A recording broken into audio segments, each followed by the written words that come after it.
Hello বন্ধুরা, good morning, welcome back to my channel. সবাই কেমন আছো? ভালো আছো? আমার দেখো খুব একটা ভালো নেই, কারণ আমার শরীরটা খুবই খারাপ। তোমরা তো আমার গলার ভয়েস শুনে বুঝতেই পারছো, কারণ প্রচণ্ড জ্বর আর সর্দি কাশি প্রচুর। বাপরে বাপ বন্ধুরা, যাই এমন হয় শেষ হয়ে যায় যেন, এমনই মনে হচ্ছে।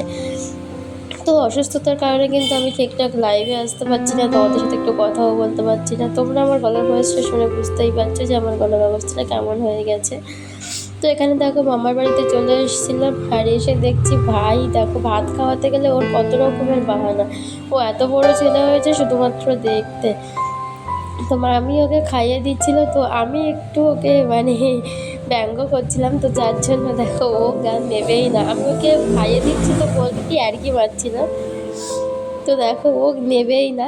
তারপরে ওখান থেকে দুই একটা ভাত নিয়ে গালে দিয়ে দিল।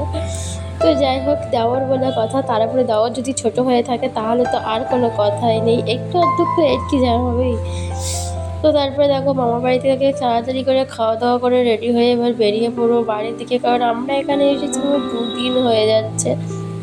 বাড়ির দিকে যেতে হবে, আর বাড়ি যাওয়ার পথে একটু কেনাকাটা তোমাদেরকেও দেখাবো। তো চলো, বাজারে চলে এসেছি দেখো, গল্প অনেকটা পথ চলে আসলাম। আর এখানে দিকে সবজি বাজার, সেদিকে আমি প্লাস্টিক নিচ্ছিলাম, কারণ আমি ঠাকুর ঘরের জন্য একটু প্লাস্টিকের বাটি এবং ঝাঁকির দরকার ছিল।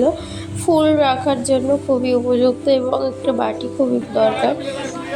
তো ওখানে ছোটো বাটি পেলাম না, তার জন্য আমরা এপাশে আরও সাইডের দোকান ছিল সেখানে চলে এসেছিলাম। আর এদিকে দেখতে হচ্ছে সবজি, কিছুটা সবজি বাজারও করে নিলাম। এই যে দেখো সব রকমের সবজি, কিন্তু এখানে পুরো টাটকা সবজি পাওয়া যাচ্ছে।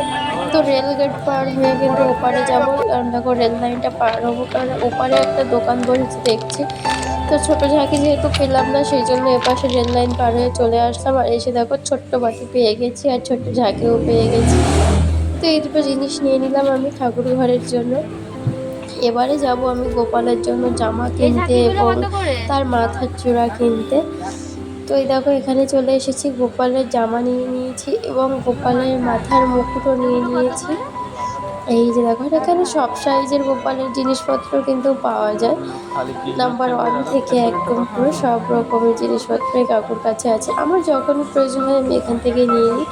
এবারে নিয়ে নেবো কিছু ঠাকুর ঘরের জন্য ফুল। তো চলো, এই যে দেখতে পাচ্ছ বিভিন্ন রকমের ফুল আছে, এখান থেকেই আমি ফুল নিয়ে নেব। তো বন্ধুরা তোমরা তাহলে দেখতে থাকো, ভিডিওটি আর বেশি বড় করছি না, এখানেই শেষ করলাম। সবাই ভালো থেকো, পরের ভিডিওতে তোমাদের সাথে আবারও কথা হবে। আর আমার এই ছোট্ট ভিডিওটি তোমাদের ভালো লাগলে চ্যানেলটি অবশ্যই সাবস্ক্রাইব করো, কমেন্ট করো এবং লাইক করে দিও। টাটা সবাইকে।